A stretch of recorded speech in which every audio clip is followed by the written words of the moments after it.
All right, so welcome everybody. This is the College Admissions Parent Orientation. We have some amazing presenters, including myself, joining us today.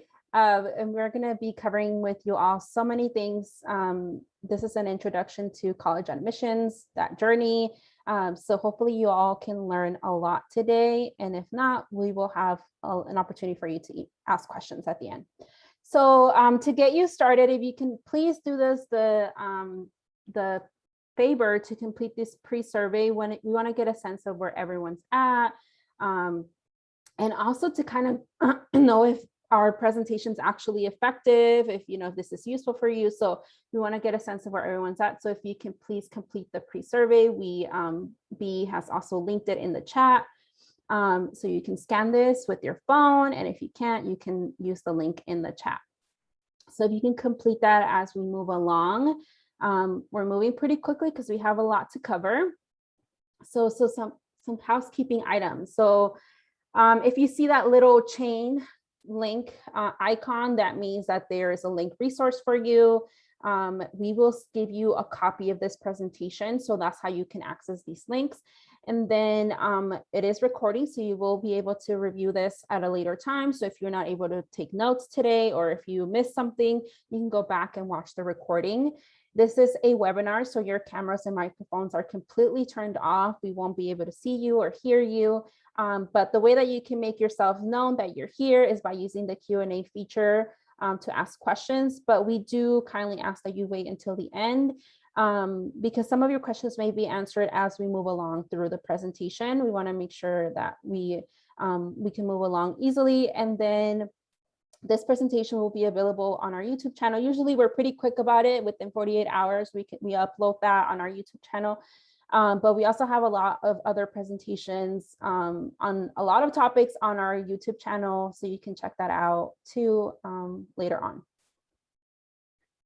Okay, so if you haven't heard, this is about us. We are Futureology. We are the district's college and career counseling program. All three of us, we're a small but mighty team of 3 counselors. All of us are credentialed school counselors. We're also experienced college admissions readers. And then all of our services are completely data-driven. What we support students in many ways, including one-on-one appointments. Currently, we offer one-on-one appointments for this semester for fall for juniors and seniors. And as we move into the spring, we offer it to our lower grade levels, which are 9th and 10th graders. So that's one way we support our students. Of course, we also support students through webinars like this one. And not just our students, I also want to say our families. And then we do offer all of our services also are available in Spanish. And then we also do provide a lot of other events to support our students. Everything is completely free because we are part of the district. All the services that you see on the screen are completely free to students who are part of the district, who attend one of the schools in the district. And everything on their website is also free. So thank you, B. We can move on. Okay, so here's our presenters for today. Like I said, including myself, I am a Futureology college and career counselor. My name is Monica Cabrera. And I will let my colleagues introduce themselves so you all can become familiar with how awesome they are, and I will let them start. B, did you want to start? Sure. Thank you, Monica. Hi, everybody. Good evening. Thank you for joining us. So excited to be talking to you tonight about all things college admissions related. And we're happy to be here to support you. Very much look forward to working with you down the line. Breanne? Hello, I'm so glad to be here again. I am Breanne Boyle. I am a counselor with Collegewise. And as you can see, I'm also the president of the Western Association for College Admission Counseling. And I'm so excited to be talking to you guys again. She's kind of a big deal. She's downplaying it, but she's kind of a big deal. Like I said, we're an amazing group of presenters. I think you all are going to find that we have a lot of insight and a lot of really helpful information. So now the agenda over what we're going to cover for today. First of all, we're going to talk about why we're here. Why are you as parents? Why are you joining us today? So I'll talk a little bit more about why we're all here today. And then we'll jump into the college and career planning process. So what does that look like by grade level? Where do you start? So we'll talk about that as well. And then we'll move on to cover admission state of the nation. That's a really kind of important piece of what's happening because of COVID. So that's something that we'll cover as well. And then we're also going to the college fit factor. So how do you pick a college? What are some of the things that you should consider as you're looking at colleges? And we'll also cover parent roles. Of course, this is a parent specific webinar. So we want to make sure we cover you all as far as like, what are your roles as a parent when it comes to college and career planning process. And then we'll also go into action plans. So we want you all to leave here with knowing like, what are some things that you can do starting, you know, after today, after this webinar. And then at the end, we'll do a Q&A to cover anything that we might have missed, something that you want to learn more about. And one thing I will say, and I mentioned, I think earlier, this is a starting point. We are going to cover a lot of information, but it's also going to be something that you'll probably take in and you'll have to learn a little bit more about. This is, I mean, we can cover hours and hours of just talking about college fit factors. So this is just kind of a little taste of what to start thinking about, what to start having conversations about. So this is more of like an introduction, and you might find that you need to do a little bit more research. You may need to follow up with us and all of that. So let's get started. Let's do, before we jump into why we're here, I want to get a sense. We saw that there's a lot of you from high school, middle schools, but we want to see the grade level. So what, I want to know, what is the representation in terms of grade level? So I'm seeing. I've already launched the poll. Can you see it, Monica? Yes, I can see it. Thank you. Beautiful. Okay, almost there. Okay. All right, so I think we're pretty good if we can launch the results. So most of you that are here are 11th graders, which I am surprised a little bit by. Usually this is, we usually get more of like the lower grade level representation, but that's completely fine. I'm glad that you're all here, but overwhelmingly amount of you are 11th graders. So that's very helpful for us to know as we move forward. Thank you all. Next up is, we're not going to be using the poll feature on Zoom. We're going to actually jump into a little something different called Mentimeter. B has shared the link on the chat. If you can please go to that link and answer that question. What are some concerns or anxieties surrounding your child's college and career planning? You can also scan and answer by scanning. But we want to know, what are some things that are on your mind in regarding your child's college and career planning, whether you're in 9th grade, whether you're in 11th grade parent, what are some of the things that you're worried about as you're thinking about your child's college and career planning? And we're going to wait a few minutes for you to enter your answers, and then B is going to share the results.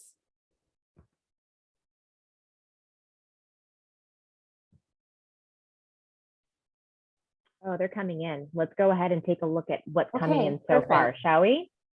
Yes.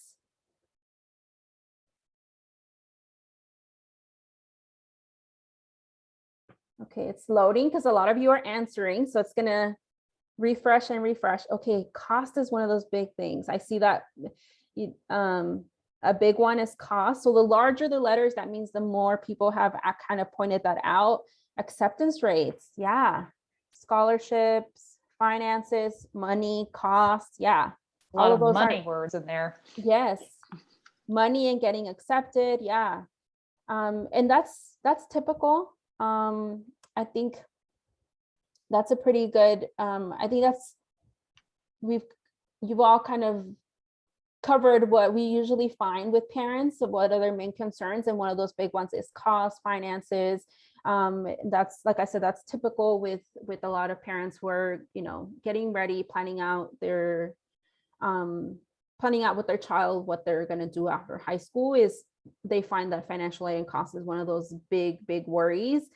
So That's typical. That's completely normal that you all have all these anxieties and concerns. Hopefully we're able to alleviate some of those today. And if not, we are a resource for all of you. Thank you all for participating in that. So now why are we here? That question was kind of answered through that poll, right? A lot of you have worries about finances, worries about acceptances, worried about how is the pandemic and COVID going to affect, my child's, future in terms of college and career. So if we can go to the next slide. A lot of you have fear and anxiety, and that's completely normal. That's warranted, especially with the pandemic. There is a lot of questions about how does the college admissions look like now? Should we be, my child wasn't able to participate in some activities. So that's completely normal and warranted. As your child starts high school and your child is, getting a little bit up and closer to applying to college, like 11th and 12th grade. So that fear and anxiety is, normal and typical. But what we want to avoid is having this fear and anxiety kind of overwhelm us and lead to irrational behavior where, you may have your students start thinking about writing their college essays in 8th grade when, that's not typically part of an 8th grade's college and career planning milestone. Or you may have students go to another state to try to take their SAT. So that fear and anxiety is normal, but it could also be, a little bit worrisome if it starts to kind of lead to this irrational behavior. So what we want you all to kind of move forward with is that, yes, we want you to have, some conversations about college and career, but we also don't want you to start making uninformed decisions based on this fear and anxiety, based on things that you might hear, based on things that, you might hear from TV or the news or something like that. We want you to make informed decisions, make decisions based on things that are actually, educated and, things that have been, talk to us or one of the advisors at your campuses. So the way that you can kind of start to alleviate some of that fear and anxiety is to learn where to start. So what we hope today is that we can alleviate some of that fear and anxiety and learn more about the process of how to start planning for college and career, and also how to provide support as a parent to your child. And so what we want to do with you all today, if we can go to the next slide, is to avoid to become cave people or caregivers against virtually everything. So we want to avoid that by recognizing that, yes, there is fear, there's some anxiety in regards to college and career planning for your student or your child. But we also want to avoid becoming cave people that kind of question everything, that don't listen to, the experts like your advisors at your school or one of us, right, the futurology counselors. So we want to avoid that kind of behavior where you become cave people and don't listen to some of the things that we are saying, or make irrational kind of decisions based on some of the things that you're hearing. So make informed decisions, that's basically it. So we want to have you do a paradigm shift. We want you to start thinking about this process in a different way. We wanted this to be a fun process. We want this to be a collaborative process with your child.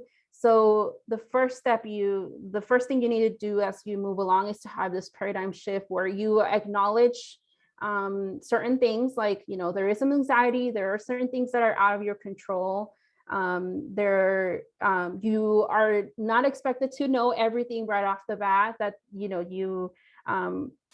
that your child may be, that your child is the one, making a lot of these decisions eventually, right? So we need to acknowledge those kinds of things so that you can kind of lose a little bit of power in the sense of like, if you acknowledge that there is an anxiety, that there is a lot of things that you may not know, that anxiety kind of loses power. You won't feel as anxious if you know that some of those things are not under your control. You can only control the things that are. And some of those things, like, you know, your admissions and all that, are not something that's under your control. So acknowledging that is really, really, really powerful in terms of, you know, losing that kind of anxiety and fear. So I want you all, and if you want to, you can, we've done this in the past, is, you know, you make a parent pledge. And if you want to, you can raise your hand, you can stand up, raise your hand. But we hope that you make the pledge today, that, you know, you'll answer to the information that advisors are giving you, that futurology counselors are giving you, that other experts may be giving you, right? That you'll make informed decisions, that you'll do your best to, you know, honor your child's goals. So that's the first pledge. Also resist the urge to, you know, to think of your child as a GPA, to think of your child as, you know, grades, and also to resist the urge to take college admissions as like success as a parent. So let that go, resist that urge, and then also make the pledge that, again, you will make informed decisions rather than becoming cave people. There is no manual for college admissions, you know, unfortunately, but we are trying our best to give you all the information necessary so that you all do have a good starting point with the planning process. And take this information in bite-sized pieces. You know, today we're going to be sharing a lot, so it could be overwhelming, but you can always come back and review this information if today, you know, it doesn't stick as well as we would like. But just process all this information in bite-sized pieces. You're all at a good place by coming here. But we want you to also feel like you can ask questions and all of that. So take information in bite-sized pieces. So thank you all in indulging us in making that pledge. So now let's get into the actual process of planning for college and career. So before we, you know, we go into the decision model that we believe in, I want to talk about the typical college decision model. This is what it looks like. Usually, you know, students, families, parents already have an idea of what they want to do as far as after high school in terms of college. So what and that's usually informed by the TV, parents, friends, media, the internet. And so they usually already know where they want to go to college. And then after that, you know, they might have, well, I want to go to, let's say, UC Irvine. And then after that, they kind of make the decision of, okay, well, I'm going to major in biology at UC Irvine. And then finally, they go into, you know, I majored in biology, and this is the career that I'm going to pursue after having attended, you know, that after deciding that I'm going to attend that college. So what we want to kind of, again, another shift is, if we can go to the next slide, we kind of want to change that paradigm, that model, and we want to actually base it off of what's the best fit for that particular student. So we want to flip the college decision-making model where college is not the first step. The first step is finding out a student's particular interests, what are their skills, what are their life goals.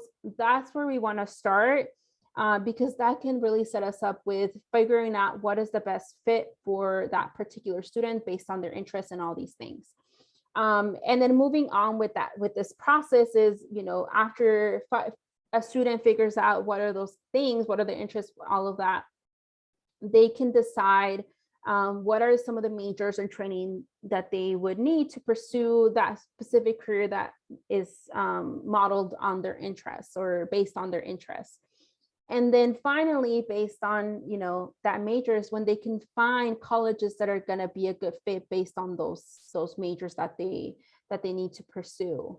And then that's going to lead to hopefully a successful career where they're enjoying that career because it was based off of their specific interests. So that's the paradigm shift. And that first step is the one we're going to cover. Typically, that first step is self-awareness, right? Learning more about that student's interests, learning more about what are their skills. And that typically starts in 8th and in 10th grade, between 8th and 10th grade. And it happens through career assessments. On the screen, you see an example of a career assessment called the RISIC. So this would be like an interest-based career assessment. And students who complete this kind of career assessment typically get some careers that match their specific interests based on the results on this particular assessment. So that's the first step is, becoming more self-aware for the student to become more self-aware. Moving on in this model, this paradigm shift is the career exploration.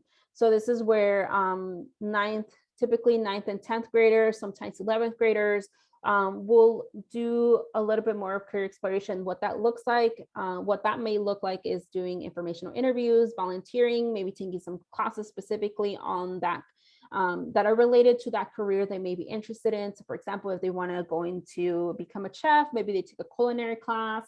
That's what that is. And exploring those career technical education courses or CCA courses, as students may know them on campus. So that's what career exploration looks like.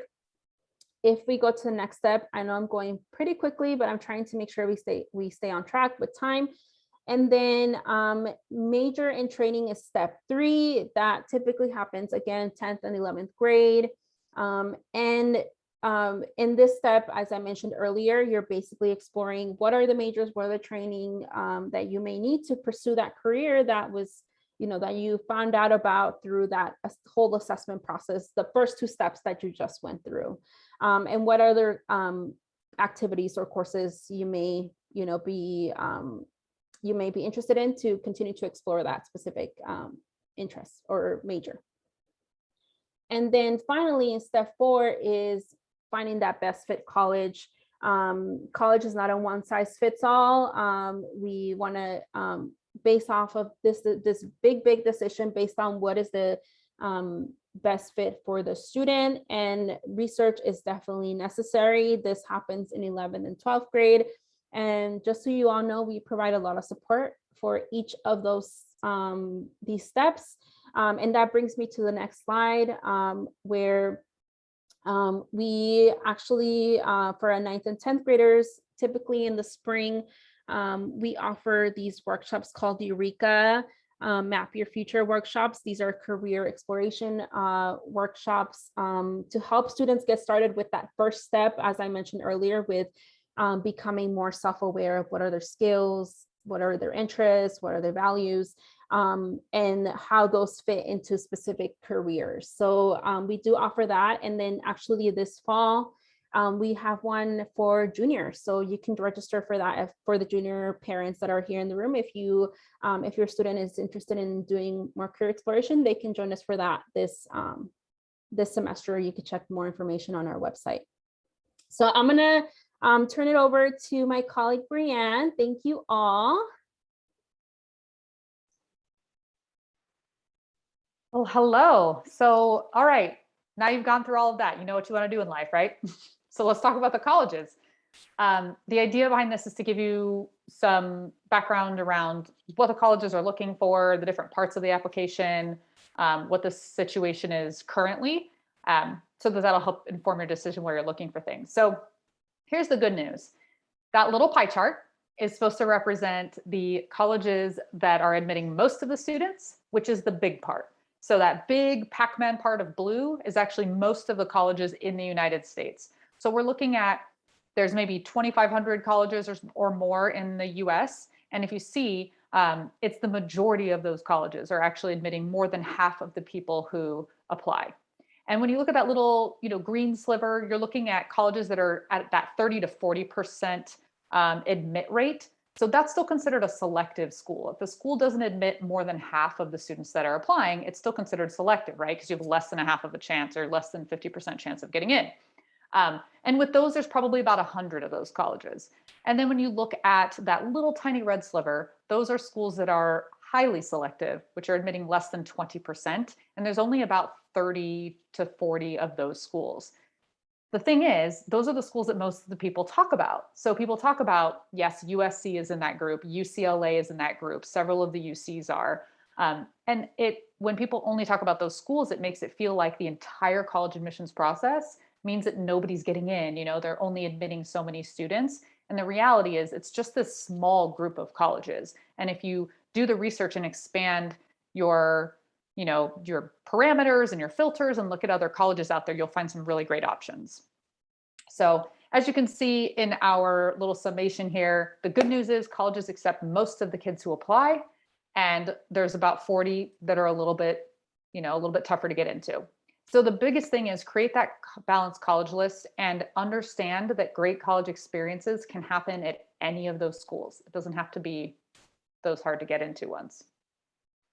So let's talk about what they are looking for. So this is just a little poll for you to think. I don't think we're going to have you, vote at this point, but what do you think college admissions care most about of these items? So maybe make a little note on a Post-it or think in your heads, what's the thing that's going to be the most important thing to these colleges? Is it essays, grades, those Breanne, tests? do you want me to launch? I can launch. Oh, yes, let's do a poll.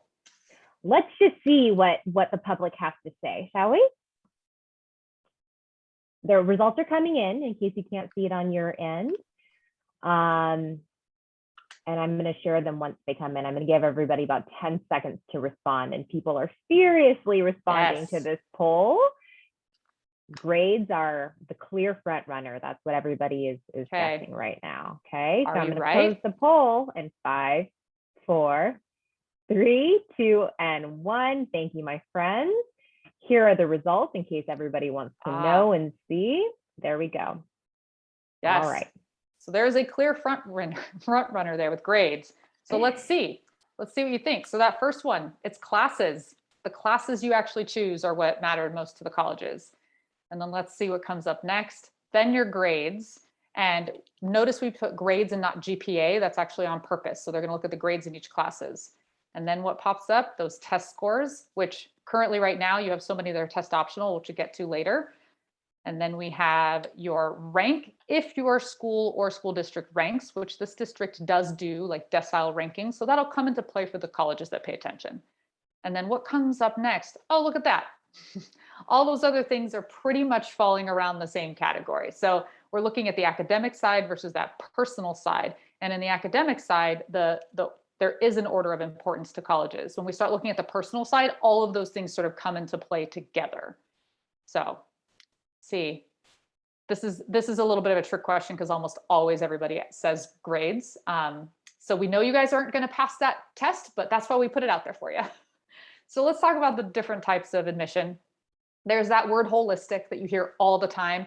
Almost every college admissions rep that you will meet at a college fair will use this term and we'll talk about holistic admissions. And the reason is they're not just using the word because it's fancy, it's because it's true. Most colleges use a holistic admissions process. And what that means is they look at all of the student. So they're looking at those grades and those classes and testing if that's a part of the application cycle. But they're also curious about what are you doing with your time outside of school? How are you spending your time when you're not studying? What are your personal statements and essays telling us? And then what are those letters of recommendation telling us about the type of student you are in a class? How are you contributing to the class discussions and the projects and your love of learning? And that's looking at the whole student. So really that holistic view. Colleges, by the way, that use this holistic type of admission would be the UCs. So the University of California system uses holistic admissions. USC, University of Washington, Ohio State, TCU, just to name a few. This is most colleges. And then you have more of the database driven admissions, which means they're going to ask fewer questions on the application. They're going to ask you about your grades. They're going to figure out your GPA. They might ask for test scores. And then they might ask for some course rigor and, the classes that you're actually taking, and they'll look at that, number of honors or APs as part of it. But it's really just focused on the academics, and they're not looking at this other part of the student. And there's no reason that they are doing it because they don't want to know it about you. Often it's because they're a larger institution or it's a state-run institution and they're just looking for very specific things. These will be fewer of the schools, but Cal State's fall in this category. Some other schools that people apply to around here, Boise State, NAU, those are some of the schools that you'll notice. You can tell because on the application, they're not going to ask you about your activities or ask for a personal statement typically. So, all right, so what are these parts then? So the academics that you should pay attention to. We said that first thing they look at is the classes you're taking. And the reason they look at that is because they're looking to see how much rigor are you doing? Are you challenging yourself? And that'll be different for every student. So I work with students with ranges of GPAs. I have some students who don't take a single honors and AP class, totally fine. They get into lots of colleges. And then I also work with students who have every AP class that they could possibly take. And those kids also get into colleges. The lists might look a little different, but sometimes those lists also overlap. What colleges are looking for is to say, hey, as a student, did you really push yourself or did you just take the bare minimum? And for some kids, that might just be taking a third and fourth year of a language. For another student, it might be taking 4 years of science because that's what they really like. It might be just taking an honors or an AP in a subject you're good at. So I would have your students challenge themselves where they're already strong. I'll give you a little personal story about that. I was an English major in college. I focused on creative writing. My thing is reading, writing. That's always what I've loved to do. In high school, I did take honors and AP English courses, and I enjoyed those classes, and those weren't as hard for me. But I also took AP chemistry. And let me tell you, I passed that with a really great grade of a C. And that's because I really shouldn't have been in that class. I was taking it because I thought I needed to just load my courses up with APs. I wasn't that interested in it. I wasn't super excited about it. I didn't want to spend the time learning it as much too. And it showed. And so really that was a mistake. I should have been pushing, in history and English where I was really good. So talk to your student, find out the things that they're liking, the things that they're technically good at, and have them take extra art or an AP art history if that's what they like. And maybe don't do the AP chemistry if that's not their strength. So have them look at that. And then, no, that's okay. So I was just going to touch on those A through Gs that you see on the side.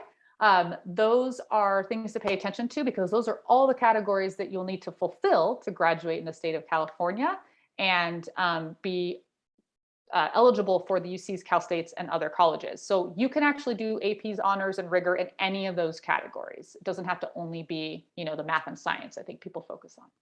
So, all right, so let's talk about activities. The other part in this holistic review. Activities are the things you do outside of school. It can be clubs, it can be sports, it can be hobbies. It doesn't have to be something that is in an official organization. So sometimes I'll have students say, well, I really wanted to do this community service by, fundraising and collecting money in my neighborhood, and buying clothes to, donate to this organization. But they think they can't do it because it's not part of an official club or something at school. But all of that stuff still counts. Colleges just ask, how much time are you spending doing these things outside of your courses? So that can be things like, I've had students who learned to quilt because they wanted to quilt. With the pandemic, I had students who were exploring more creative sides and were learning how to do ceramics at home or making masks and donating those, to medical workers. Colleges are looking for students to show a passion in something. It doesn't have to be anything in particular. So meaning they don't preference or they don't prefer, a sport versus a job versus community service. I think lots of times people think colleges really, really only want students who do a lot of community service, or they only, parents will say to me, well, my student does varsity sports, so that's obviously better than other activities. But that's not true. Colleges know that everybody's different and that you should do the thing you're really excited about. They're looking for students to show a passion in something. So rather than, I think people use that term well-rounded a lot when I was in high school, they wanted you to do a lot of things, be a jack of all trades. But now they really want a student who's more pointy, right? So a student who says, hey, I love soccer and I'm not only on a varsity team, but I'm also going to volunteer at, the AYSO stuff and I'm going to teach little kids and I'm going to, teach my neighborhood kids little pickup games of soccer. Those are all totally valid and valuable activities. And you'll use lots of places on your application to share them. You can do things that you love. And by the way, colleges can tell if you're doing things that people just prescribe to you. So I use this example, and I'm not bashing blood drives, but I swear every student who does 1 hour at a blood drive wants to put that on their application as an amazing activity they did. But if you think from a college admissions perspective, they're looking at that and saying, but you only did that thing once or twice. You're not really showing an interest or a passion in it. So they're really looking for you to show that kind of consistent interest in something. The other parts, essays, personal statements, the thing that freaks everybody out, right? So they use these to get to know you. Everything else we've talked about is you sharing parts of your life, showing how you did in school, maybe the activities you did, but what about the stuff that aren't just activities? What about the things you just love to do, or your passions, or how your family is, or your sense of humor? This is where you get to show that stuff. So these are the 4 tips I always give. If you are trying to impress, you will just sound like everybody else. Still, do not make your essay sound like a written PowerPoint presentation or a paragraph version of a resume. That is not the place to do that. You might talk about activities in your essay, totally. But you also might not, and that's okay too, because you're going to put that in the application. So don't repeat that information. I also tell parents to stay out of this process. I know that drives you crazy and makes you a little bit stressed, but typically what happens is parents say, but I love my student and I know all the amazing things that they've done, and I want to make sure all of that stuff is in the essay so the colleges don't miss all this cool stuff that my kid has done. But what it turns into is that written resume that I just talked about. So I always tell parents, step back from this process, let your student come up with a story. Some of the most amazing topics and essays that I've read over the years will blow people away because the topics sound silly, but some of my favorite ones were about someone who wrote about being a good hugger. They gave good hugs. Another one was about macaroni and cheese. Another one about a lemonade stand they had when they were a kid. And another one about making a homecoming float through ASB. So you can tell these are very specific stories, but they aren't something that is going to list out the items of the resume, but you get to know the student. And that's the entire purpose here. Sound like you so they can get to know you. So testing. So this is an interesting year to talk about test scores. I am going to give you an overview of the testing world if we were in a normal world, because I think it's important to understand where the testing comes into play typically in admissions, what the testing landscape is, and then I'll give you a view of what it looks like right now. So test scores, when people say that, they mean SAT or ACT. Every college will take both. So there's no reason to prep or spend a lot of time on both of those. So you can take either one, every college will accept them. Super selective schools, these test scores don't get you in, they just keep you out. And what I mean by that is everybody who's applying to Harvard has perfect test scores, right? Like a huge amount of people who are applying to that school will have perfect SATs and perfect ACTs. So that's not the thing that's going to get them into that school, because they could throw darts and just hit a million different perfect test scores and admit that class and not look at anything else and say, we only want to admit perfect test scores, and they'd have their entire class. So getting a great score isn't going to be the thing that will get you in. But if you are at a test score that's not really in the typical average for the highly selective schools, it can certainly be a barrier to letting you in. So again, in a normal world. So we'll talk about some test prep options in a second, but make sure you're prepared for that and make sure you do your research to know which tests are required for every school. And then we can talk about the test optional world. So what that means is, since COVID started, colleges realized, well, gosh, a lot of these testing centers are closing and students can't take SATs and ACTs. That's going to make it difficult for them to submit them to us once they are applying. So what they are doing is they're saying it is not required for you to send in or report an SAT or an ACT if you are applying. So that is a test optional school. They give you the option to say, yes, I actually did take an SAT and I'm happy with my score and would like to send it to you, and for you to use it in your review. Or you can say, I wasn't able to take one, so I'm now going to opt to not send one to you, which is great, right? Or you can say, I did take an SAT, but I'm not really super happy with my score and I don't think it's going to help me here, and then opt not to send it. Colleges are giving you that choice. They will not view you differently if you choose not to send a test score if they are test optional. Test optional has actually been around since like the 70s. So this is not a new idea. There were about 800 or 900 schools that were already test optional. In fact, University of Arizona has been test optional for years. People just don't know that. So there were lots of schools already doing it. And then with COVID, we have seen the majority of colleges move to a test optional for at least the next year. Test blind or test free means that even if you say, I got a perfect 36 on this ACT and I really want to send it to UCLA, UCLA says, sorry, we're actually test free. We won't even use it as part of the application. So even if you want to send it, they will not look at it at all. So those are test blind or test free schools. The UCs and the Cal States are a part of that category. So you are not sending test scores to those schools. They will not use it in their admissions. So I would say for sending a score or choosing test optional or not, if you feel it is additive, if your academic profile, you say this test score fits in with my academic profile or even adds to it, it's a little higher maybe than my grades and it's something you want to send to the school, go for it. If your score is a little bit below the rest of your academic profile, you're getting good grades, but gosh, you just aren't a good test taker, which most people aren't. Or you had a bad Saturday morning when you took the SAT, don't send it. Just send the other stuff and have it rest on that. So I think it's as simple as making that decision. All right, more testing. So to figure out what test to take, if you are doing that, especially for the younger students here too, which test is better for you? Best way to do that is to take one of each.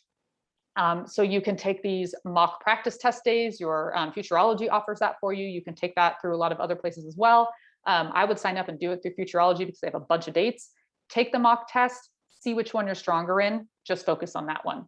You don't need to spend the time and money on both. And then again, think about, will your score add value? If it will, then maybe you use it. If not, maybe you don't. And then to prep or not to prep. So for some students, if you are a good test taker or you can prep to a certain higher test, it could be worth spending some money on prep because sometimes scholarships will follow higher test scores. In this test optional world, a lot of colleges are saying we'll still give merit money without testing. There are some schools who are saying that some scholarships are still tied to testing. So that would be a very important thing to look up if you're looking at schools in the next year or if you are a senior this year. So it could be worth spending some money to prep depending on where you fall on that scale. But what I say for that whole like book versus course versus tutor is if you're really trying to improve about 30 to 50 points on the SAT or a point or so on the ACT, you can do a book, get a book, do some self-teaching. If you're trying to get, 50 to 100 points on the SAT and up to 3 points on the ACT, you probably need at least a course. If you're trying to do over 150 point jump on the SAT or 4 to 6 points, I've never seen anybody do that without really doing some private tutoring. So kind of look at that and see what would work best for you. And now we get to show you this fun chart of colleges and what their average test score is. So I think this is good to see so that you can see what some of the schools that you might be looking at. So this is a good way to define your goal score. If you are looking at a school that's going to take tests, or if you're a younger student where testing might come back into play, look at the schools that you might be looking at. If USC is your goal, look up their average test score, which is above a 30, and decide. And if you're saying, hey, you know what, I'm testing around a 25, that's where you can start saying, should I spend the money to prep to try to get to a 30? Is that worth it? Or do I feel good about the other schools on my list that are going to hit around a 25 because I'm also really excited about Ohio University and University of Cincinnati? So look at that because that'll give you a good idea too, to know where you're landing, which ones are reachy, if you want to spend more time on that testing as well. So I know that was a big run through college admissions, and the testing makes everybody a little bit anxious, but we'll have some time at the end too about, I think, some Q&A around testing. And I will hand it over to my colleagues. Thank you, Breanne. Definitely will be some time for Q&A, I believe. Thank you for all of that. Everybody, you're doing a wonderful job. We are trying to give you a lot of information in a small amount of time, so we appreciate your patience, to paraphrase my colleagues up to this point, okay? We are here to support our children and our students. We are acknowledging that, this is their journey, and we're gonna let them pursue that journey based on their strengths and their interests. We're going to start with the younglings, 8th, 9th, 10th grade. This is all about self-exploration, career exploration, majors. We don't even have to think about looking at specific colleges, okay? So if your child is in 8th through 10th grade, we're talking career conversations at home, majors, right? With the expectation that we want them to go to college. That's a given. 11th graders in here, because that's the majority of you. We're now going into the realm of college fit factors, which I'm going to go over. Breanne had touched on as well, testing, right? So again, self-exploration, career exploration, major exploration, then college, right? For those of you who are like, testing, what do I do? Best recommendation is, if you have the means and the resources, plan to take an SAT or an ACT. For further support and guidance, schedule an appointment with us, talk to your guidance office. But basically, if you can plan to take a test, I would say go for it. It would not be a bad idea, okay? So let's talk about college fit factors. Again, this is the perfect audience. We have a lot of 11th graders, but this is going to apply to everybody. So 59.7% of college students graduate within 6 years. This is from National Student Clearinghouse, okay? So about 60% of students graduate from college. So what the heck is going on with that other 40% of students? What happened to them, right? Why didn't they graduate? Ultimately, it comes down to the fact that fit is very important. For those students that dropped out, that didn't finish, that didn't graduate within that 6-year time frame from a college, something happened. And likely it's because they chose a college that didn't fit their needs in some way, shape, or form. Okay, something happened and it didn't match them well enough and they weren't able to complete, okay? There are many fit factors that go into that. One of the top reasons actually students don't graduate would be financial. And I know that that's on everybody's mind tonight, is how am I going to pay for college? How are we going to make this affordable, right? What supports do I have? We're going to get into that. So let's talk about the 3 main fit factors that our team would recommend you look into and that your child explores as they're considering what college is going to be a good fit for me, okay? And we'll go into this in a little bit more detail shortly, right? But 3 primary fit factors to keep in mind as you begin the college exploration process. Social fit. Will I feel comfortable? Is this an environment where I will thrive, where I feel at home, right? I met with a senior yesterday, and he was fortunate enough to visit some college campuses in the South. And he said the schools that he likes the most just made him feel at home. That's social fit. Financial fit, obviously on everybody's mind. Once again, what's it going to cost? Can we afford it? And can we sustain the price, the tuition and the fees for the 4 years, 5 years my student will be there, right? And then finally, academic fit. Will I learn well? Does it have a major I want? We're going to dive into this a little bit deeper as well. I linked to an article, a white paper article. Actually, it's just an executive summary of it. So when you receive the slides for tonight's presentation, you can click on the link and it'll take you to the summary. But essentially, this is coming from Challenge Success, which is a nonprofit affiliated with Stanford's Graduate School of Education. Great organization, and they wrote this white paper on college engagement and what matters, right, with as far as college admissions goes. So 3 takeaways that you can get from this is, number 1, and we discussed this a little bit earlier, rankings are not an indicator of college quality or positive outcomes. So we need to erase that from our mind. You know, US News, top 100, top 50, top 40, whatever it may be. Those rankings are oftentimes quite arbitrary, and they're not an indicator of the quality of the school or the positive outcomes for students. Number 2, the selectivity of a college, how competitive it is, how low the acceptance rate is not a reliable indicator of student learning, of job satisfaction when they graduate, or of overall student well-being, okay? So we can't rely exclusively on the fact that this school is highly selective and therefore must yield awesome results and is a perfect indicator of satisfaction, well-being, and student learning. That's just not how it works. Finally, third takeaway, engagement in college, how students take advantage of their time when they're in college is way more important than where they ultimately attend. If they're taking advantage of clubs and organizations and academic support and getting involved, that's a better indicator of success within the school and students finding satisfaction out of that campus. So let's go into the first fit factor. Let's talk about social fit, right? This is really important because we need to make sure that once your student is on campus, that they are feeling that they belong, that they want to be there. I mentioned this anecdote in another presentation earlier this year, but our former colleague went to UCLA, had a roommate who was from, I believe, Northridge, just hated UCLA, lived there, went to school, came home, did nothing, was kind of miserable, and realized that she would have been happier, I believe, just going to Cal State Northridge, right? It just wasn't what she wanted and she missed being at home. That was a poor social fit.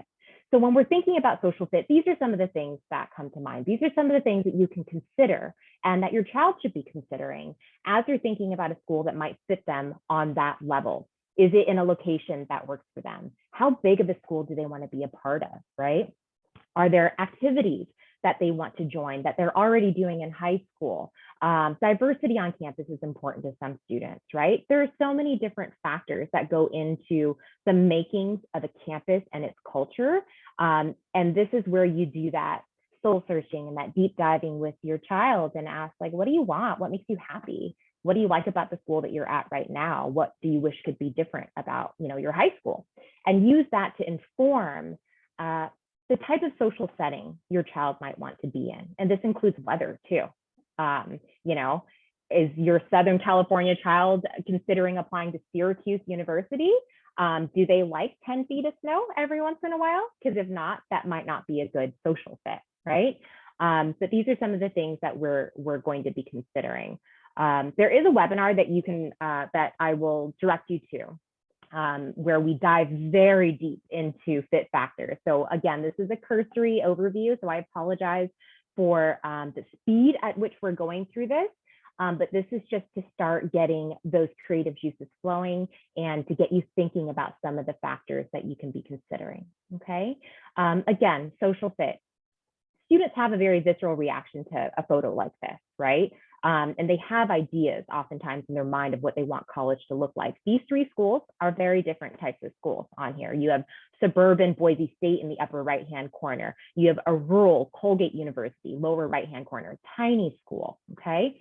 Compared to supremely academic, supremely selected University of Chicago, mid-sized in an urban setting in your lower left-hand corner.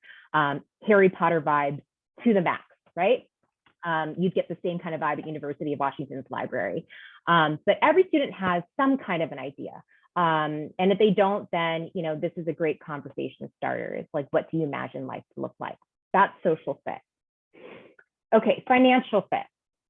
Obviously, we want to make sure that the school that you're considering is going to meet your financial fit factors.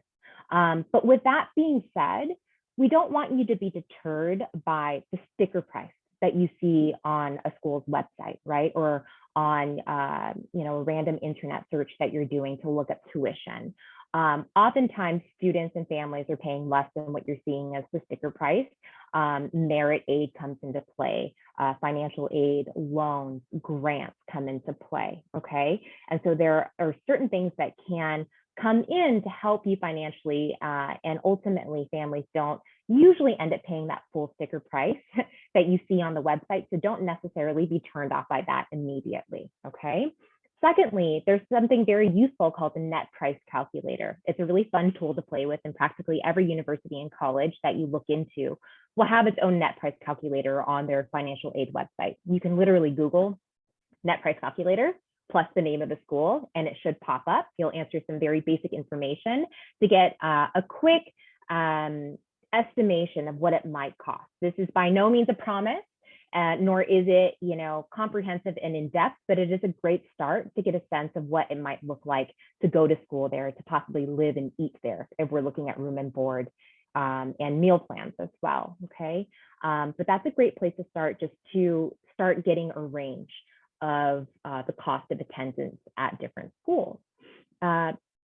Another very specific point is to be careful with early decision.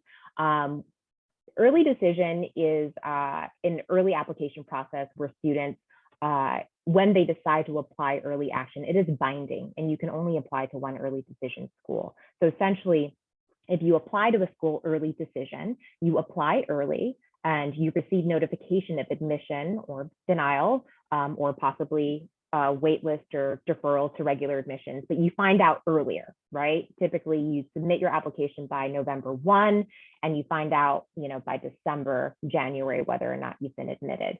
The problem with early decision is that, again, it is binding. And so what happens is students have this dream school in mind. They do early decision because they want to find out early and they're just so committed to going. But when you do that, you are then essentially rescinding all other applications, and you are committing to go to that school without seeing any other financial aid offers from any other institutions. And if money is a factor, this is not the wisest decision to make, because then you are bound financially to this one college decision. This is not to be confused with early action. Early action allows students to apply early and find out early. There's no commitment. It's not binding. And, that's a completely different game. And that is open for all, if that's something that you want to do. And if you want more advice on that, definitely meet with us so that we can advise you. But again, early decision, not a great financial move to make. Okay. Different types of aid you can consider, right? Loans, obviously. You will all hopefully be filling out the FAFSA, the free application for federal student aid, come October of senior year. That's when you complete that application, and that will help determine your financial need for all of the colleges that your student will be applying to. So they'll use that information to offer you loans, right? Work study options, where students will work at school, get a paycheck, and use that to help pay for tuition. Grants and scholarships are another form of financial aid that can be offered to your students. Sometimes that's merit-based, need-based. It just depends on the institution, but there are different ways and different types of aid that you can use to pay for college, okay? Again, net price calculator, very useful. When attending a college, we want to be cognizant of the cost, the ultimate cost of attendance, right? Because we have a sticker price, like I said earlier, that big number that you're like, oh my gosh, that's so much money, right? But then we have to take into consideration any kind of gift aid or scholarships, grants that you might receive, and maybe even loans if you're willing to take those on, right? We take that into consideration to find out what your net price is going to be. And typically it's a little bit less than that sticker price, right? If your student's living on campus, it's going to cost more, obviously. All things that you can try to calculate using the net price calculator as a start. I am going to be linking to a resource shortly that I love. Sally Mae, it's connected with Sally Mae, and they have an entire website dedicated to funding college for your child. I highly recommend it. And I specifically linked to a webinar that I think is incredibly useful about making up the difference between what is offered in aid and what is left that you have to pay out of pocket. And I found it to be a very useful presentation at a conference I went to last year. And I strongly recommend that you watch it. I think it's very helpful. Finally, promise programs. Throughout the state of California, community colleges are offering typically 2 years of tuition and fees paid for California first-time students. And so this is a great way to afford college, to start at the community college level and then to transfer in their junior year, essentially, and finish off at a 4-year after that. But something not to rule out, right? Something to definitely consider to make that college experience more affordable. That was a lot. You're doing great. I feel myself talking a lot, so I thank you for your patience. Finally, we had social fit. We had financial fit. Let's talk about academic fit. It's a very big part of this, okay? And Breanne touched on this a little bit earlier as well, but we need to make sure that wherever your student ends up, that they're gonna learn while there and that they're gonna learn what they want to learn, right? I spoke to a senior earlier today who needed to roll out a couple schools that ultimately didn't offer majors that were close enough to what he wanted to pursue. And so we decided ultimately, well, gosh, that's not a good academic fit. They don't even have the majors that you want to pursue. Why would you go there, right?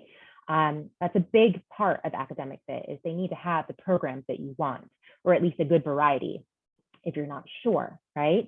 Is there faculty that you want to work with there? Research opportunities? What are the internship opportunities? Do they have co-op opportunities where students get to go to work and earn credit and money while they're in school? Northeastern is a really good example of a school that has excellent co-op opportunities for students. What are the academic supports for my students, right? What's the job placement of graduates? This is data that you can find on the school's website. And this is the kind of stuff we want to know. What are the graduation rates, right, of the school? And do they have any extra academic supports programs? Can students be part of Phi Beta Kappa on campus, which is a great honor society? So what is there for my student academically? What will help them learn? What will help nurture what it is that they want to study? Okay, now diving a little bit more into academic fit, I want you to keep this image in the back of your mind, okay? It's a traffic light. Sometimes when you stare at something for long enough, it doesn't make sense anymore. And as I was looking for photos of traffic lights, they began to not make sense to me. So for any of you who are unsure of what this is, it's a traffic light, okay? Red light, yellow light, green light. So let's talk about this. When we think about academic matching or academic fit, something called credential matching comes into play. So let's talk about what that means, because for you 11th grade parents in here and guardians in here, this is going to be really useful. I can tell you that the families, the seniors that we're working with right now, who have an understanding of credential matching, they are cool as cucumbers, let me tell you. I'm meeting with seniors and their parents and guardians who have an idea of what this is and who know how to use this information to build their list. And they're styling. They're doing really well right now during college app season. And this is what we hope for all of you, is having an understanding of this will make your college list building experience and your entire application experience just way more fruitful and less stressful. Okay, so credential matching is essentially when you match your credentials to the school, the institution. And there are three categories that we're going to put schools into. And some of you have maybe heard of these terms, right? Safety, target, and reach. Chat's not on. I can't ask if how many of you have heard of this, but I'm sure most of you have, right? Is it a safety school? Is it a reach school? Is it a target school? I know that Breanne likes to use the term likely instead of safety, which I really like, and we should be adopting that. Safety sounds a little pejorative, like it's a backup. It absolutely is not. It just means that you have a higher likelihood of getting in, on top of it, meeting all of your other fit factors, okay?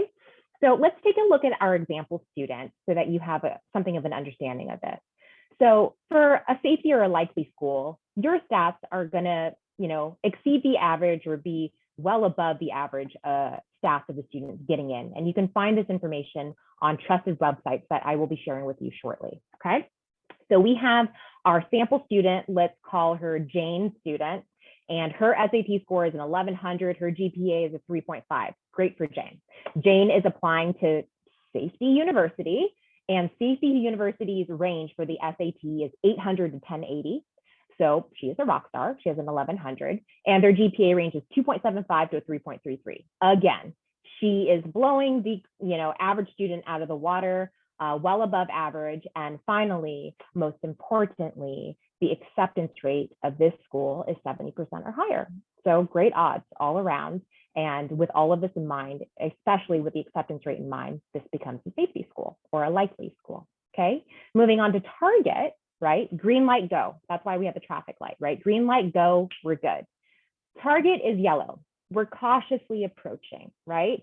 It's not a full stop, but we're rolling into it. We're still moving towards that target. So this is where you're right in the middle or top range of the average stat for the student. Again, Jane, 1100, 3.5. We know Jane right now. So Jane applied to target school. Their range is 980 to 1200. So she's right there, kind of right in the middle. And their average GPA range for students being admitted for their past admission cycle is a 3.0 to 3.75. So again, Jane's right in there. She's competitive.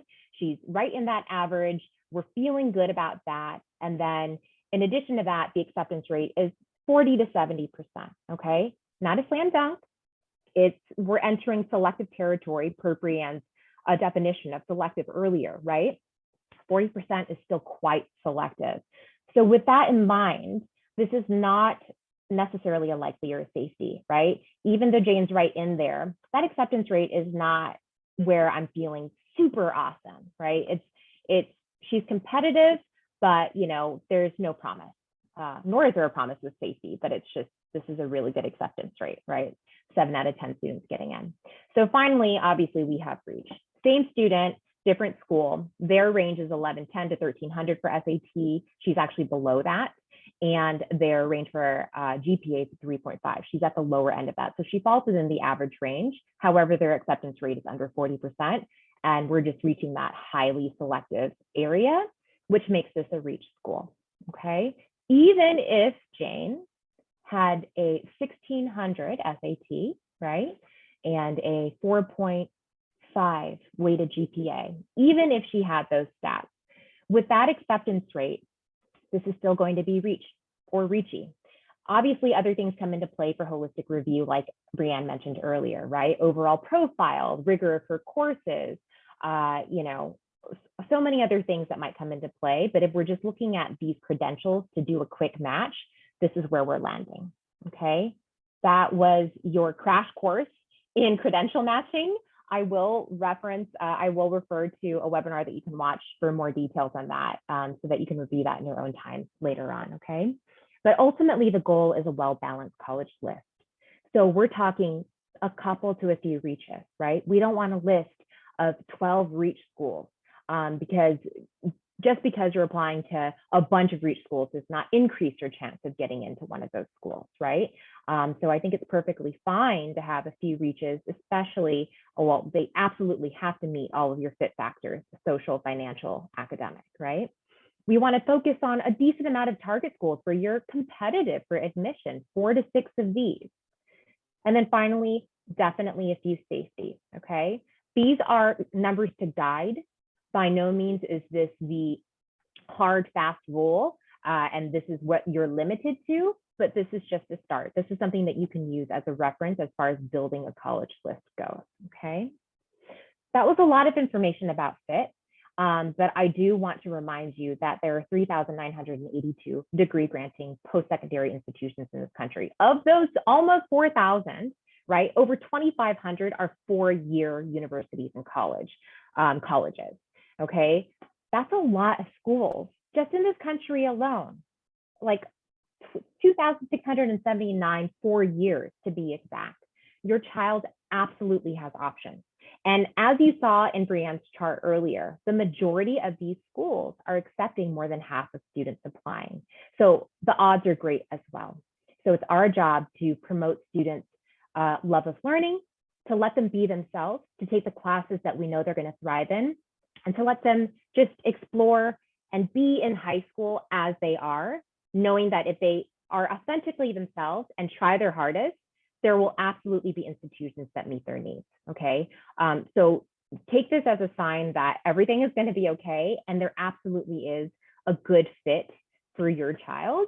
It's just a matter of finding them, and that's kind of why we're all here to support you as well, okay? So these are some college search tools that you can use. It's really important to use reliable data. And these are 3 sites that we really like. We like the data that they draw from. It's not always, up to date with the most recent admissions data, but they try their best.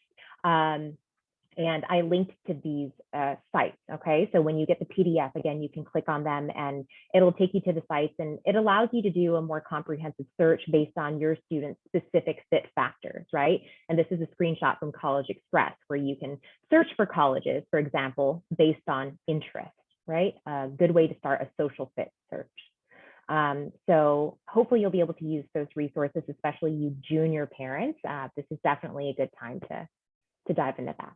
Okay, let me take a breath and give you a break from my voice for a second. And let's talk about parent roles. Okay, this is why we're here, parent and guardian roles. This image actually showed up as stock footage for this deck, and I liked it. We're moving into, this is 21st century stuff. So you've heard of helicopter parents. I guess this is a drone parent. So this is just a reminder that this is not what we're here to be, right? We're not here to hover. We're not here to, we're not playing that game, okay? Just a friendly reminder. So some things to remember as you work with your child through this process, because it's, it can be stressful for all of us. This is absolutely a team effort. By no means are you alone. Do you have to be an expert in everything? The fact that you are here tonight, getting this information is helping your child so much you have no idea. When we meet parents who go to the boot camps, we see that in our conversations with their children down the line, right? Getting this kind of information is definitely a really important part because you're educating yourself on the process so that you're getting accurate information on college admissions. But you're not alone. You have counselors at your school, advisors, you have a futurology team, you have experts like Breanne, okay? So by no means do you have to do this on your own. Lean on the experts when you can. We will be there.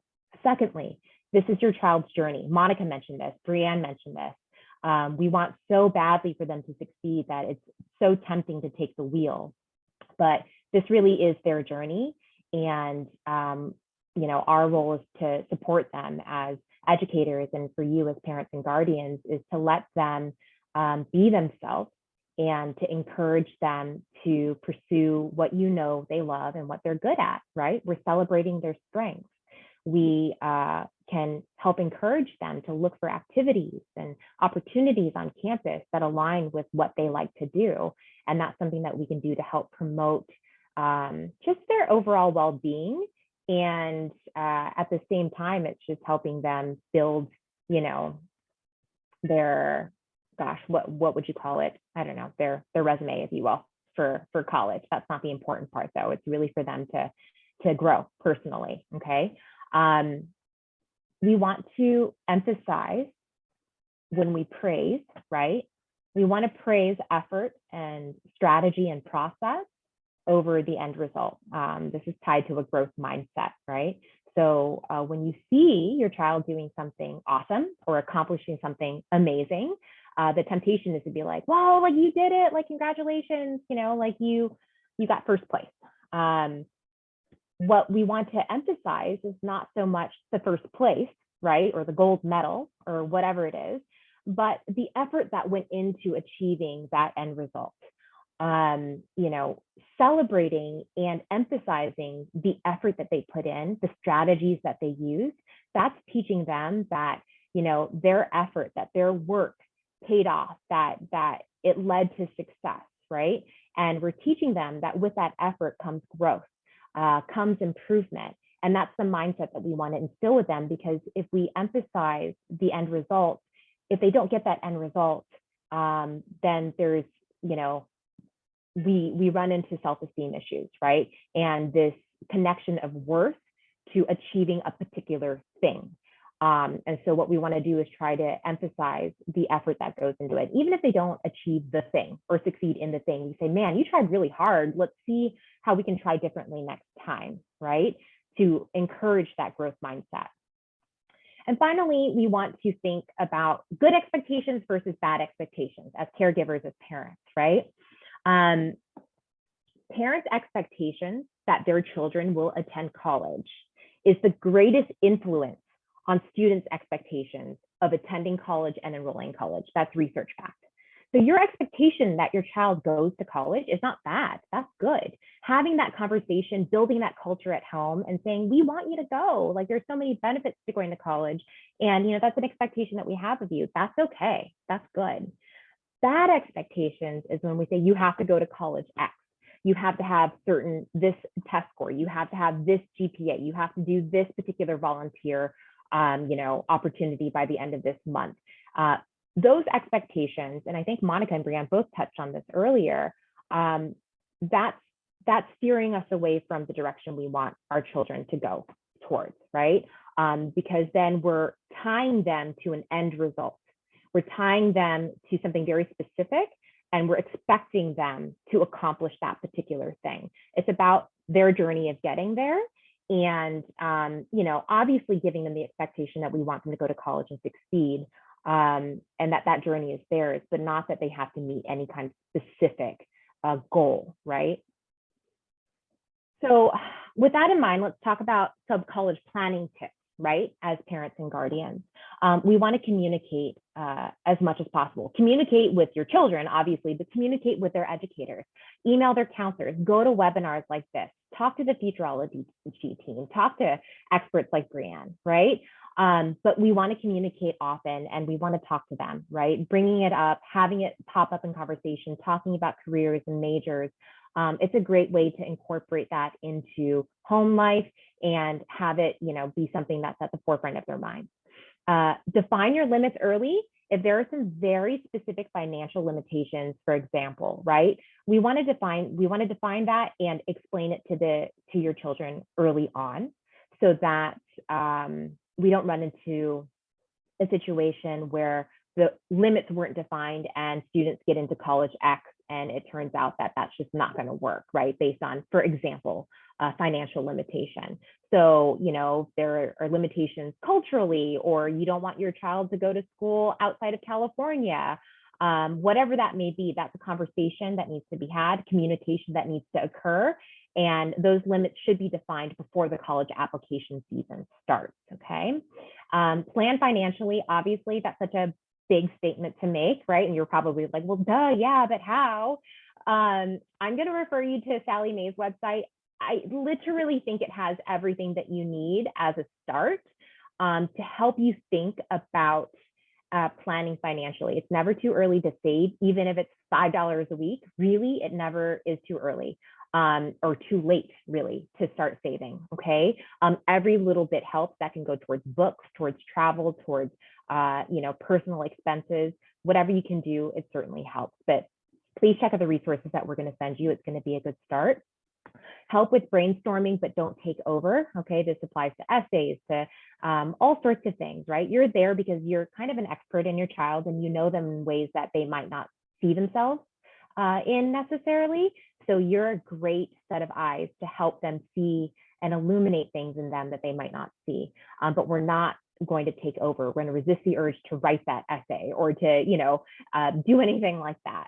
We're here to help them shine. We're going to shine a light on them, but we're not going to do the work for them, okay? Partner with your educators, of course, and get informed using reliable data sources. And this is a really nice, distinct list of resources that you can go to as a family to start planning for college. And there are grade level recommendations on Big Futures site specifically. But again, highly recommend Paying for College Resource by Sally May. It's really comprehensive and will answer a lot of your financial questions, absolutely. With that, I'm going to pass this on to Monica to take us home. You're all doing great. Thank you so much. And we'll try to stick back for some questions at the end as well. Yeah. Okay, so we're nearing the end of tonight's presentation. Thank you all for staying throughout this presentation. We're almost at the end. So I want to cover a little bit more about the Family Action Plan. I think B has covered a lot of things already, but I want to get into a few more things. So first is to encourage your students' exploration, have them explore their interests, nurture their interests. The way that you can support your students' interests is by having those conversations, asking about their interests. And if there is an interest, see if whenever possible, if you can support that interest. Like for example, with Breanne's student that they wanted to learn quilting, they started doing that over the pandemic. Then if you have a student like that, get those materials to get them started with that, or have them sign up for a class, help them signing up for a class that they can learn that, that skill. It's all about empowering your student. It's all about empowering their interests, not necessarily putting down whatever the interest they may have, as long as it's a healthy interest. So moving along, I know I'm going quickly. The next thing that you can do is college visits, right? And they don't have to be in person. They don't have to be a physical college visit. Now more than ever, there's so many online options, and you can have a similar experience as if you were in person, right? It's not going to be the same, but it is a similar experience. Visit college campuses. That was one of the ways that I figured out that I really wanted to go to UC Irvine. That's where I went. I know B also went to UC Irvine. So that's how I found out that that was the school I wanted to go to, is I visited the campus. So that's part of, we want you to also to make this plan part of your family action plan. And then I did, there is some linked resources on here. Campus Re and UVisit are really great websites for you to start doing those virtual tours. But also check out those schools. If you have a particular school in mind, check out their website and see if they have any in-person options. A good time to visit campuses is usually in the spring during spring break, during the summer. So also make that part of your family action plan. Moving on.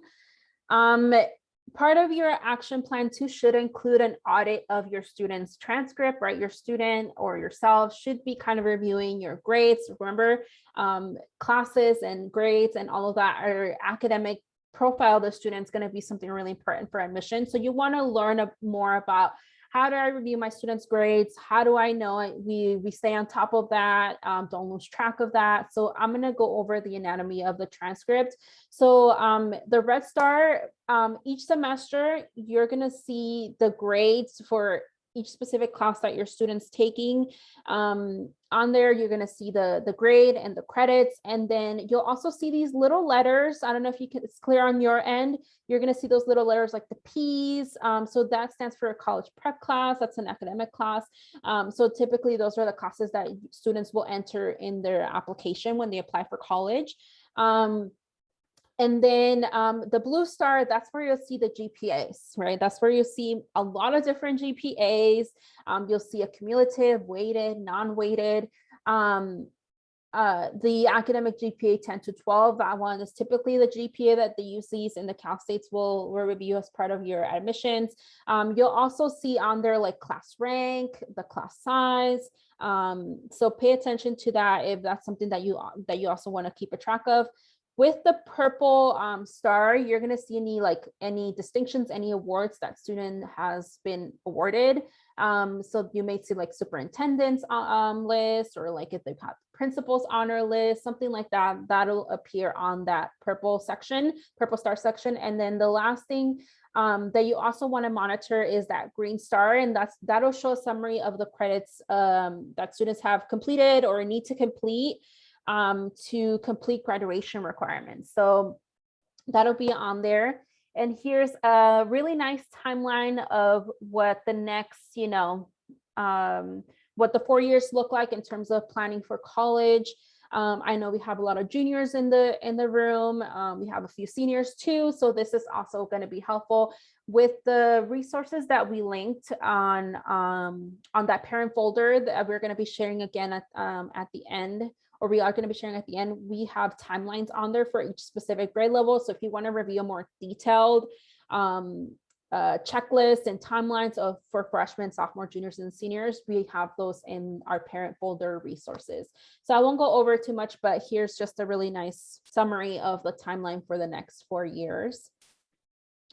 And again, just some reminders for some actions that you can take on, pretty soon is, meet with your counselor, whether that's us, whether that's at your school site, and ask questions. Meet with us regularly.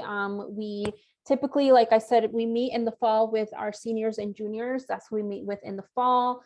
And then moving into the spring, we meet with all grade levels, start in 9th, 10th, and 11th and 12th grade. So you can meet with us during those times, and then review your students and students who are, if you're joining us to review your grades. If you have questions about your grades, talk to your guidance team at your school, talk to your teachers, attend these events like you're doing now. So you're doing a great job. You're already taking some steps in your action plan. Take advantage of those things so that you can learn more, you can feel more prepared.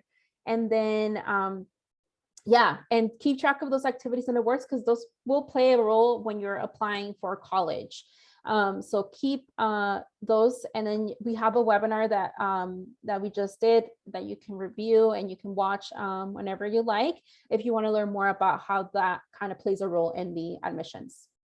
And you kind of learn a little bit about that today. So I think that's it from me. I'll come back for the Q&A. Great. Everything awesome. So how can we help? CUSD-Futureology is your partner in this. We're personalized, we're free. We're available in the evening for families 1 to 8 p.m. on weekdays so that we can accommodate work and after school schedules. We're credentialed school counselors with a specialization in college and career experiences at college admissions readers. We're available all year round, and we're available at the shops at Mission Viejo, online, and at Elisa Nagel High School, Dana Hills High School, and Capo Valley right now at the College and Career Centers. We are opening 3 more career centers thanks to CCA by the end of the year, so stay tuned. We are hoping to be at all of them eventually. Breanne as well, I just want to mention, is a resource for you as a Collegewise counselor as well, okay? And we're going to share Breanne's email at the end so that you have that.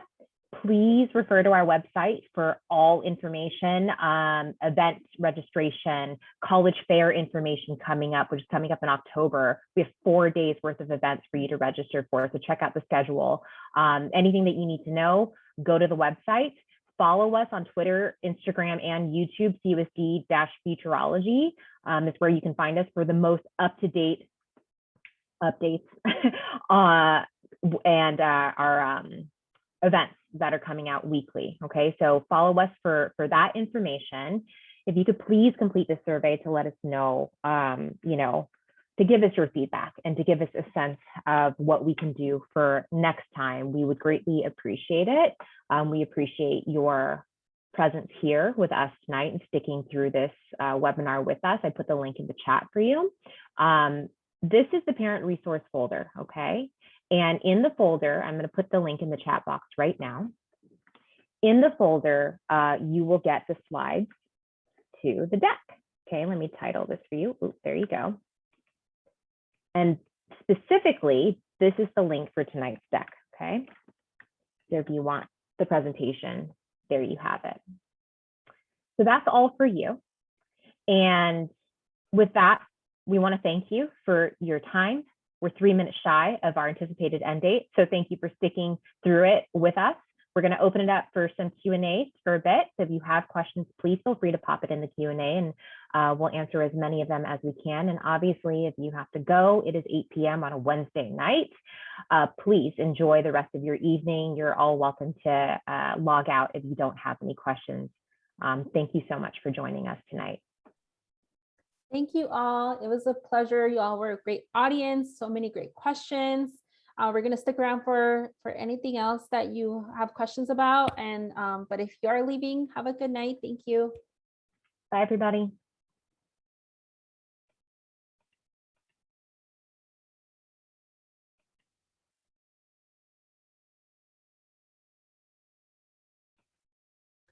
So for those of you with questions, don't be shy. You're welcome to pop them in the Q&A.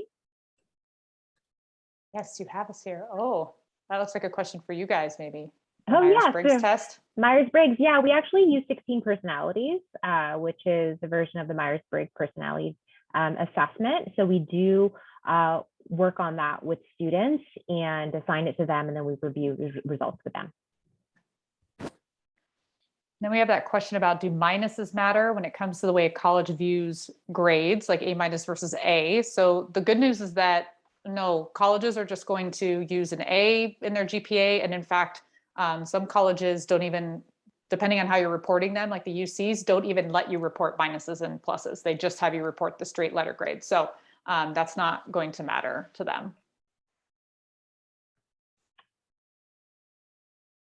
Breanne, you want to take the next one? SAT or ACT? Sure. Which do you recommend? Yeah, so I think it depends on your student. I would have them Yeah. take, Futureology is offering a bunch of free options for you to take both tests, try it out. I have all of my students that I work with just take a practice of each, and then we just go with the one that they're stronger in. And about half the students are about the same, and then we just pick the one that they preferred, because sometimes there's a preference in like the style of test or the timing or the pace. So I really wouldn't recommend one over the other. I think it just depends on the student. Agreed. Another question from Ian: when is a good time to take a mock SAT or ACT test? Great question. It depends on the student. Typically, we're not looking to take an official SAT or ACT until you've wrapped up Algebra 2. That's a good kind of gauge to use, is that math done, right? And that's typically sophomore, junior year, right? So around that time, to prepare and to start thinking about that, we usually work with 10th graders. And every student's going to be a little bit different, but my experience has been a lot, oftentimes is with 10th graders towards the end of 10th grade, we can start exploring those options, taking mocks by the end of 10th grade, going to the summer, to start brainstorming which one they might prefer. And you can take a mock more than once, right? This is zero stakes. Nobody sees those scores. It's for your own information. It's not reported to anybody. So if you wanted to take one just out of curiosity, you can take advantage of the free mock tests that we're offering in partnership with Revolution Prep, and that's all on our website under events for September. Yeah. So I want to answer, we got a lot of questions about, appointments, how do they schedule an appointment, all of that. So you can schedule an appointment on our website. Currently, we are receiving an overwhelming amount of appointments, so we are completely booked for September. But we do open up appointments on a 30-day rolling basis. So new appointments will appear as we move into September. And we are going to be offering appointments up until December. So don't worry, there are going to be more appointments open. Typically, we meet with exclusively juniors and seniors in the fall. And then as we start spring, we meet with all grade levels of high school. So starting 9th, 10th, and 11th and 12th graders. So our 9th and 10th graders that are in this parent who are of child who are in 9th and 10th grade in this room, we meet with students in the spring with those grade levels in the spring, and we offer a lot more programming for those grade levels, like our career exploration workshop. So yes, we're a small team, 3 counselors covering the whole district, so we are pretty busy people over here. We're trying to accommodate as many appointments as possible, so please just keep checking our website. New slots are going to appear. And practically every day they'll open up, because it is a 30-day rolling basis. So check back. We thank you for your patience. We are down a team member right now, so we really do appreciate your grace as we work to support as many students as we can. Yeah, and some questions about testing. So I will answer. So is Caltech considered a Cal State university? It is not. It is a private university, a small private university in Pasadena. So it is not a Cal State. They are currently, however, test optional for this upcoming application cycle. And then the question, did you say California state schools do not require SAT, ACT scores? Not only do they not require them for this year, they won't even look at them. So even if you took one and you really want to send it to them, they're not going to use it in their review. The UCs have made that determination through 2025. So pretty much everybody who's probably on this in this webinar would apply to them, and the UCs will not be using SAT, ACT moving forward. And in 2025, they might release some more information about what they might use for assessment. And then the Cal States, I believe, have said for this year, but I don't think they've extended it out yet. They tend to follow suit with the UCs, but just know that for sure for this year and likely for upcoming years as well.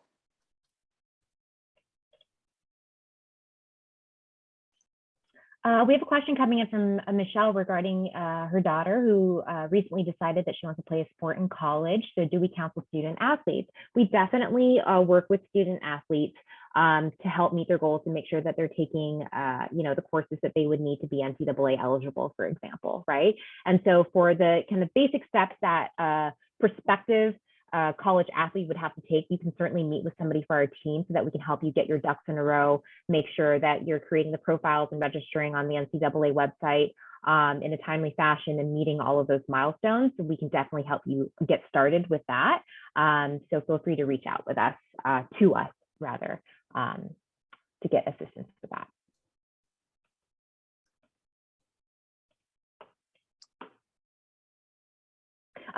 So do you offer PSAT mock tests? So the PSAT is a practice SAT that you can take officially actually through your school. That's being offered in October, and students can actually register for the PSAT right now at the high school level. So the mock tests that we offer through Revolution Prep, they're online and they're free. They're during the weekends. Those are full-length practice tests. So you can take a PSAT to get a baseline score to see how your student's doing on the SAT, but they can also take a mock SAT through Revolution Prep. They do not offer a mock practice SAT though, if that makes sense, okay? The PSAT can become an important test actually for 11th grade students because the official PSAT offered through the College Board, which is the College Board offers the SAT, okay? The PSAT for 11th graders is also known as the National Merit Scholarship Qualifying Test, the NMSQT. And when 11th graders take the PSAT, they can qualify for a National Merit Scholarship. So that's when it becomes kind of an important, exciting test to take to see if they qualify. It's very competitive to get that scholarship, right? The National Merit Scholarship, but that's part of the reason why a lot of 11th graders end up trying to take it. There's a question about the witchy schools, I think is what someone's asking, or WUI is often what people refer to. Do you know if the list of witchy schools expand on an annual basis? I'm assuming that's what the question is. So witchy or WUI is basically an acronym for this Western Undergraduate Exchange program, which are schools, public schools in basically the Rockies West states that have an agreement that if you come from one of those other states as a student, that you can get a discount on your out-of-state tuition. It's usually about 50% off. So the best thing to do is to look up, you can literally just Google WUE, W-U-E list of schools, and you can find which schools participate in those. I have not seen them update as often as on an annual basis. So for the most part, I think that's a pretty set list of schools that are public use institutions in each state. I have seen some schools shift their parameters for it. You do have to qualify sometimes for WUE at different schools with different GPAs, and that has shifted over the years, but I don't think they're adding schools on a regular basis. And they are public schools that are in that program. Yeah. Oh, that's a good question. That next one about COVID grades. Yes. Okay. Anybody want to take a shot at that? Well, how do you see colleges responding to an outlier, i.e. low grade year from COVID? I think for the most part, institutions of higher learning are quite understanding of the fact that it was a very difficult time for all learners out there, and that could have impacted their learning, obviously. So that is, there's an understanding, I think, in college admissions when it comes to that.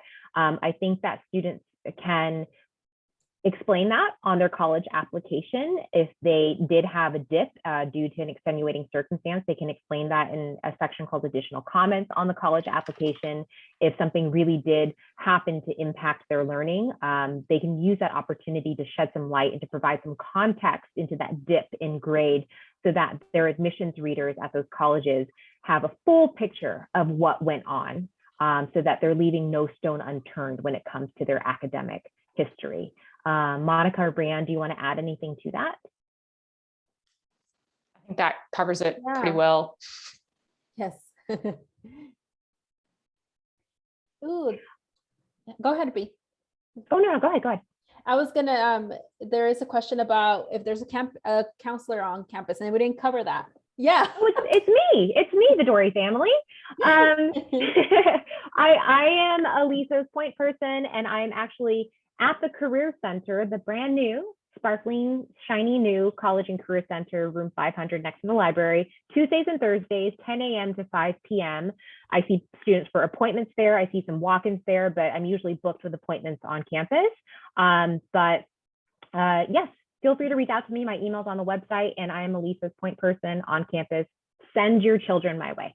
Yeah. And I am at Dana Hills High School. They also have a new College and Career Center. Students can come visit me on Wednesdays and Thursdays. I am there at 11 to 6 on Wednesdays, and then 11 to 3 on Thursdays. And then we do also have a new College and Career Center at Capo Valley. And the counselor there is also there on Tuesdays and Thursdays. I'm not sure about the hours. Do you remember the hours, B, for our colleague, Kristen Jones? I believe it's 12 to 5 or 6-ish. Yeah. But you can reach out to her to get specifics. Kristen Yes. Jones, emails on the website. She's at Capo. Great question. Okay, let's see. Is there any point or opportunity for students to apply to their parents' former university? Well, students can certainly apply to their family's alma mater, their parent or guardian's alma mater, right? And some schools might take that into consideration if a parent or family member attended or is going or is faculty or is employed by the university. So that can come into play, definitely.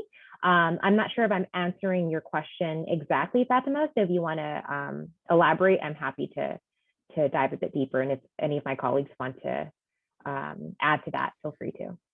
Yeah, I think so. Lots of times people refer to that as legacy, which is the term used for that. So if you have a student, applying to a school and the parent went, or even sometimes a grandparent or a sibling, it's considered legacy. That really falls under that kind of demonstrated interest category that when we were doing those rankings is not as important as all the other stuff. So I tell people it could help a little bit. It's not going to negate other things, So if a student is applying and they're a legacy for, a USC or whatever that school might be, it's not going to trump the rest of their application. So that won't be the thing that will say, oh, we don't care about all those C's, we're going to admit you because you're a legacy. So that you kind of have to fit the fit of the school and the academic profile of the school anyway. And there's many schools that actually don't even pay attention, like the UCs don't pay attention, for example. So do you recommend students take PSATs junior year, not sophomore year? It's entirely up to them. PSATs for junior year, again, is the year that would qualify students possibly for the National Merit Scholarship. So that's that could incentivize a lot of juniors to take the test to see if they qualify and actually earn that scholarship. But 10th graders are certainly able and welcome to take the PSAT as well. Am I missing something, Breanne or Monica? Is there anything that 10th graders should or 11th graders should consider as far as PSAT goes? I don't think so. I think you covered that. I feel like the PSAT is less of a thing now too, with the options to be able to take so many mock tests and all of that. So yeah. Finally, Lisa, does not taking any honors or AP classes hurt you? Monica is answering, click on that to answer live, but here's the thing. When it comes to college admissions, right, one of the factors going into kind of that academic consideration during the evaluation process is the rigor of your high school course record, right, the classes that you took. And so it's always great to see a student push themselves academically, but to go back to what Breanne said earlier tonight is, where are they pushing themselves, right? Probably, hopefully towards their strengths, towards the subjects in which they're deeply interested or good at, right? Those are the areas where we might encourage them to take honors APs. That's certainly helpful. Honors and AP classes, if you do well in them, they certainly help in the admissions process because it's showing that, the students are challenging themselves academically. If they don't take any honors and AP classes and they just do well and they're taking college prep classes, that is the student. That is their decision. For whatever reason, they decided this is where I'm at, this is what I'm comfortable with, and I know I can do well in college prep classes. And if that's the case, that's your student being true to themselves, and we'll find other ways for them to pursue what they like. Have them, pursue their hobbies and interests outside of school. Let them be themselves, because again, there will be a college out there that's going to be a great fit for them. So we're not trying to fit a mold. We're just trying to do what makes sense for the child, the student. Yeah. And I wanted to add, B, to that when colleges review your application, and if they see that you didn't take honors and AP classes, they're not going to look at your application in any negative way. The way that applications are reviewed, it's an additive process. So they're really looking to have a positive outlook on your application. So admissions, readers are not going to look at this and say, oh, the student didn't actually try. They're not going to be excelling in academically in the college. No, it's going to be more of like, okay, they did well. in their classes, and that's it. They're not going to be looking for only students that took honors and AP classes. They're going to be reviewing, everything. How did you do in the classes that you did take? So it is an additive process. They're not out to get you, to hurt you, your chance of getting admitted. They want to admit students. That's what they're there for. Absolutely. All right, my friends, it is 8:15 and we want to honor our co-presenters' time as well, and let you, enjoy the rest of your evening, whatever that might entail, hopefully some TV, some relaxation. But thank you for being with us this evening. Refer to the deck, the folder for resources, reach out to us with any questions. We so appreciate all of you, and we hope to be able to support all of you in your child's journey. Thank you, everybody. Have a wonderful